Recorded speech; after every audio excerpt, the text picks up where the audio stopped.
Okay. So I played this the other day, but as is always the case, I neglected to do any of the training modules because I know better. So we're going to do the cold start training module. It takes about 20 minutes, but yeah, it's brilliant. It's brilliant. Welcome to the Magellan-class Cold Start training module. My name is Ava. I'm the UN Space Fleet's AI voice assistant. In this module, we will review the correct procedure for starting up the ship's fusion reactor and then supplying power to the vessel. The ship is currently in a cold and dark state, so for your safety, I have taken the liberty of turning on your torch for you. To begin, follow the waypoints on your HUD to the lower floor of the reactor room. Okay, so you'll see I've applied a splash of colour to the walls of my ship. This is all done through the ship customisation. I've also given the ship a name. This is the HMS Barrington Smythe, because I'm crap with names and that's the only one I could think of. I'm going to turn off the head bob as well, because at the moment, it's a bit jerky. So C actually changes the different views. So head bob's off. I'm also not using the Xbox controller. I am using mouse and keyboard. It's much better for precision. So first stop, reactor room. We'll get there eventually. There we go.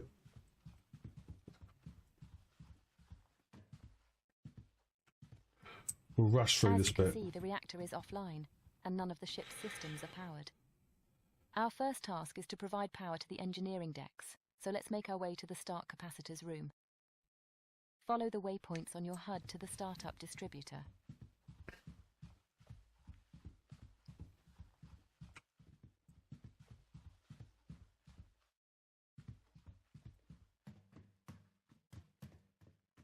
As its name suggests, the startup distributor routes energy from the start capacitors to the engineering decks, and also provides the reactor with the power it needs to create the initial fusion reaction.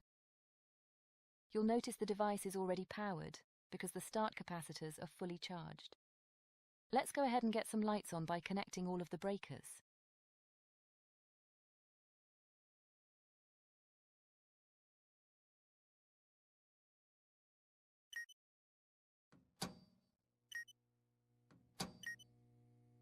And now the F-deck breakers.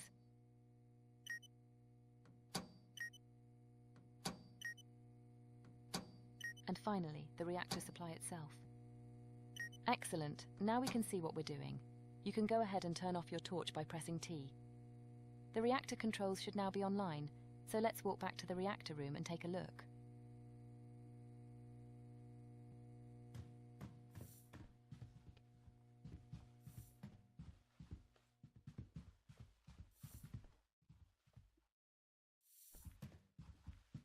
This console displays the reactor's vital information and provides you with full control over the reactor and its subsystems.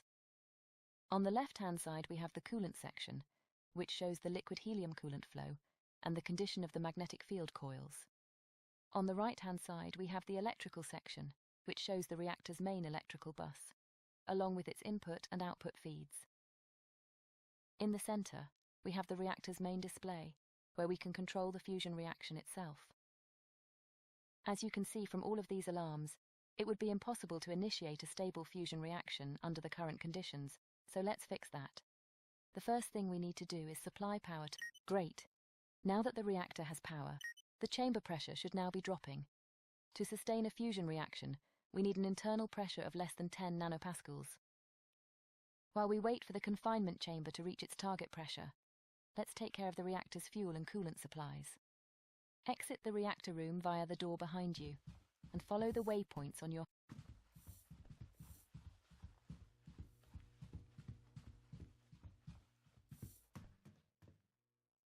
These storage tanks hold all of the cryogenic fluids that are used to both fuel and cool the reactor. All 4 tanks are currently empty, so our first task is to begin the filling process. Let's start with the helium coolant. Head behind the storage tanks to access. The cryo-coolers use a process called magnetic refrigeration to convert gas into a cryogenic fluid, before pumping it into the connected storage tank. Start up the helium cryo-cooler now by using the indicated control on its user interface. Excellent. Now if you turn around, you'll find the helium refill valve located on the back wall. These valves control the flow of gases harvested by the ship's gas collection hardware, which is located on the underside of the forward hull.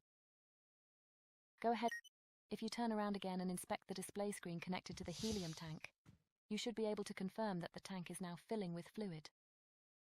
We now need to perform the same sequence of events for the other 3 tanks. Head over to the helium-3 cryocooler next. So, as you can see, this game is going to be really, really involved. I mean, guessing collaboration is the big part of this. I mean, you wouldn't want to be doing this by yourself. It takes 5 times as long. So, Helium-3 is the first of 2 fuels used in the fusion reaction. As before, power up the device using its user interface. And now open the helium-3 refill valve behind you. Next, we need to start filling the 2 deuterium tanks, so let's head over to the other side of the room. It's just so involved. Deuterium, also known as heavy hydrogen, is the second of the 2 fusion fuels. We store double the amount of deuterium compared to helium-3, because deuterium also fuels the reactor's neutral beam injectors. As before, and now the first deuterium refill valve behind you. Next, turn on the second deuterium cryocooler, and now the second deuterium refill valve. Okay, perfect. All 4 storage tanks should now be filling with cryogenic fluids. For our next task, we now need to engage the cryo pumps in order to start supplying the reactor with everything it needs. Make your way around to the other side of the tanks and open the deuterium outflow valve. Next, power on the pump itself using the button indicated on its user interface. Excellent. That's half of the fuel mix taken care of. Now head over to the helium-3 tank outflow valve, so we, as before, begin by opening the helium-3 outflow valve. And now engage. Perfect. All we have to do now is take care of the coolant flow.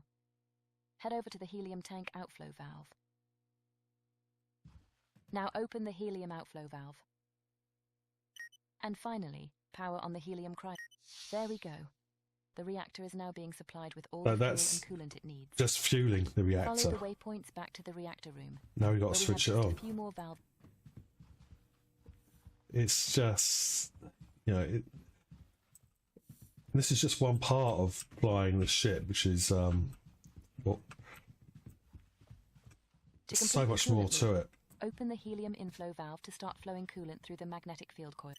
Now make your way around to the opposite side of the reactor. First, open the deuterium inflow valve. And now open the helium-3 inflow valve. Okay, great. Let's head over to the reactor control. As you can see, we now have coolant flowing into the reactor. This has begun the process of cooling down the magnetic field coils, which must reach temperatures below 20 Kelvin in order to become superconductive. Once the coils have reached their target temperature, you will be able to engage the magnetic field. Okay, the temperatures look good. You can now power up the field coil. With a solid vacuum established, the field coils powered up, and fuel flowing into the reactor, you are now free to initiate the fusion reactor. Congratulations!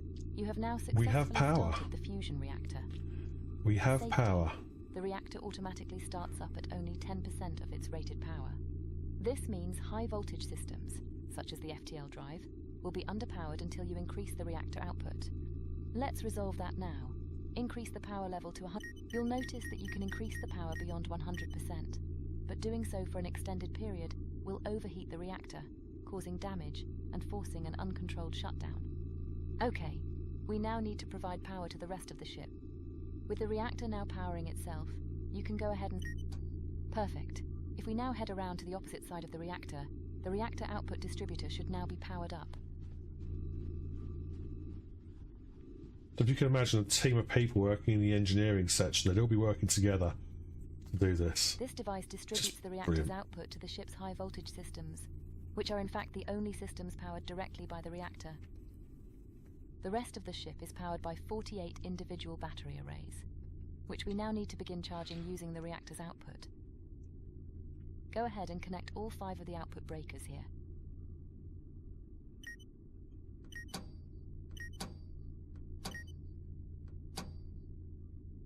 Excellent. If you turn to your left, you'll see the 5 high voltage distributors are now coming online. Head over to the main battery distributor. This device takes the high voltage reactor feed and distributes it to each of the 8 battery rooms on F deck. Go ahead and connect all 8 output breakers.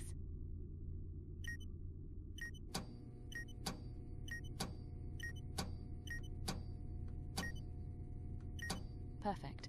The battery arrays should now be charging, but we should perform a visual inspection to make sure. Follow the waypoints on your HUD to port battery room 1. There's just so much that has been produced from a team of 2. It's just phenomenal, the amount of work, and he's still developing it. It's still, there's more to come. There's so much more to come. And this game would be fantastic with VR. I don't know if that's being thought of or implemented. Who knows? The electrical But supply on Magellan-class starships is divided into 4 isolated quadrants: forward, aft, port, and starboard. For increased redundancy, each quadrant is powered by 2 physically isolated battery rooms just like this one. Should the battery arrays in one room cease to function for any reason, the arrays in the second room will continue providing power to that particular quadrant. Similarly, power to one quadrant can be lost entirely, without impacting the supply to the remaining 3 quadrants. Okay, let's take a look at one of the individual battery arrays. On the left-hand side of the user interface, you have controls for managing the input and output breakers. And in the center, you have controls and information relating to this array's 10 solid-state battery cells. If we did everything correctly, all of the cells should now be slowly charging up.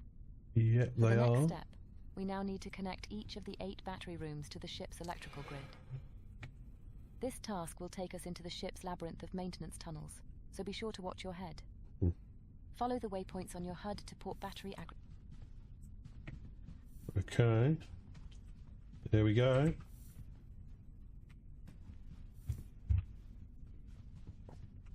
Let's put the torch on so I can see what's going on. Each battery room has a corresponding battery aggregator, just like this one.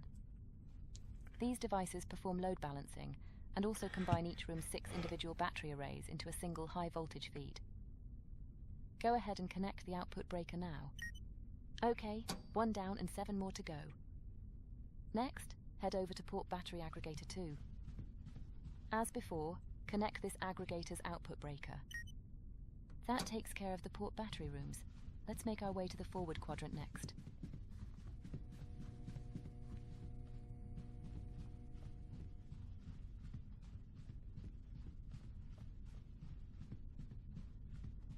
Go ahead and connect the output breaker, and the same again on forward battery aggregator 2.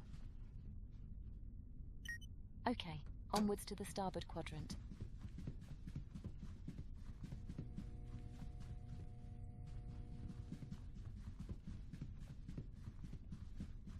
Same again, connect the and the second starboard aggregator.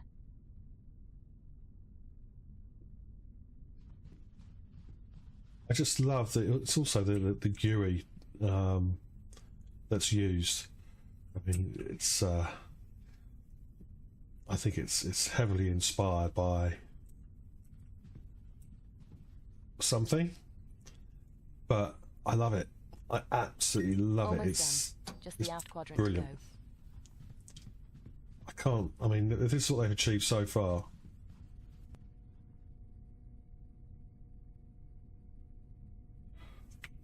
I'll be amazed to see. Well, I can't wait to see how far they get in a few months' time. I mean, they're talking about planetary landings as well. I mean, this is just going to be awesome. This game's huge. Connect up the first, and finally the second aft aggregator. This game is going to be huge. Okay, perfect. All 48 of the ship's battery arrays are now connected to the electrical grid. All we have to do now is supply power to the ship's remaining decks, and then perform a few cleanup tasks. We can do most of that from the reactor room, so let's head there now. Follow the waypoints on your HUD to the forward deck distributor. Okay, we are going down here.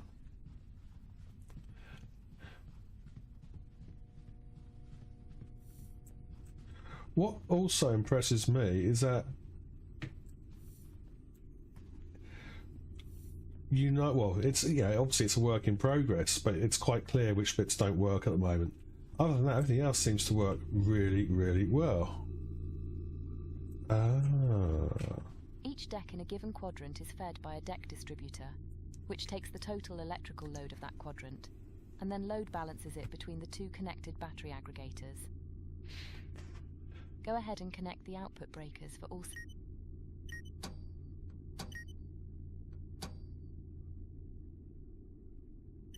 Now, I couldn't find this just a minute ago. Okay, now head over to the starboard deck distributor and do the same. Okay.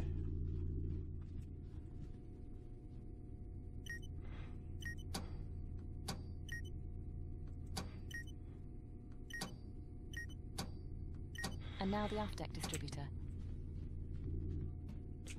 Okay.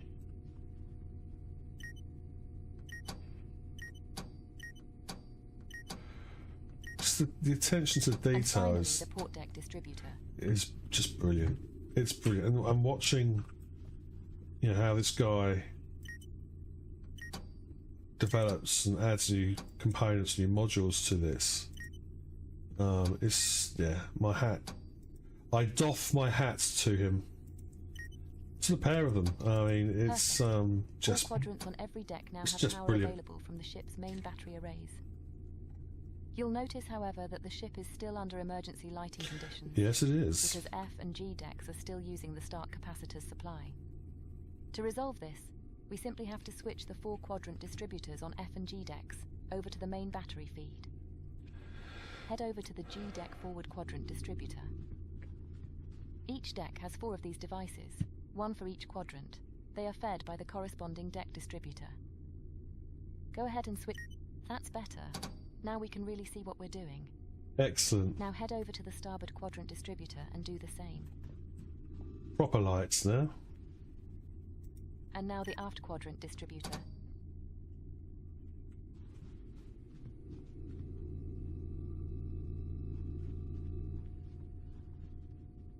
And finally, the port quadrant distributor.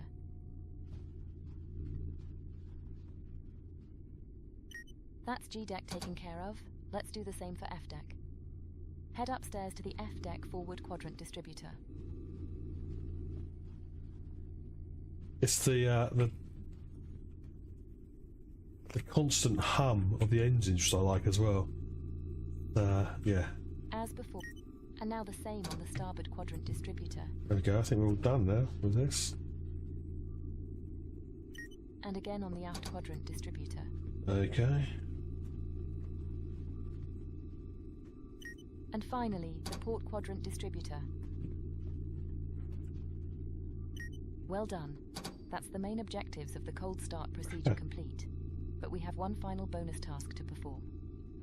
Follow the waypoints on your HUD up to the bridge, and we'll make the ship flight ready.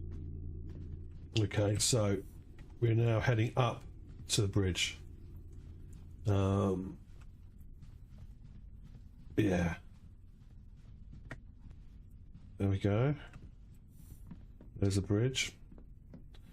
Look, all these doors here. You can put codes on them. You can set them to automatic. You can set them to manual. Fantastic. The lights and bridge systems are still turned off, so let's bring everything online. And the lighting's fantastic as well. Head over to the ADEC distributor in the engineering alcove. As you can see, I've applied Christmas decorations. And why now go not? ahead and turn on the bridge lighting. Here we go. Bridge lighting coming on, he says, if you get the mouse right. And now power up the bridge systems. Okay, there we go. You have successfully started the fusion reactor, routed power to all of the ship's decks, and brought the bridge online into a flight-ready state. This concludes the Magellan-class Cold Start training module. Good luck, and I hope you'll join me again in future training modules. I think I will. So yeah, that was it. That's the Cold Start setup. So obviously for one person to do, there's a lot of tasks that need to be carried out. But if you've got 3 or 4 other people working with you, it's going to be a really involved game. Really involved game. Attention to detail is just superb. Yeah, I mean, I think initially it's just the Milky Way galaxy, but who's to say it won't get bigger and bigger? I mean, this is it's crazy. The amount of detail, the amount of involvement you've got with the ship is just out of this world, and I cannot wait more functionality to be added, more ships. There are going to be more ships. I just very excited about this game. Very, very excited indeed.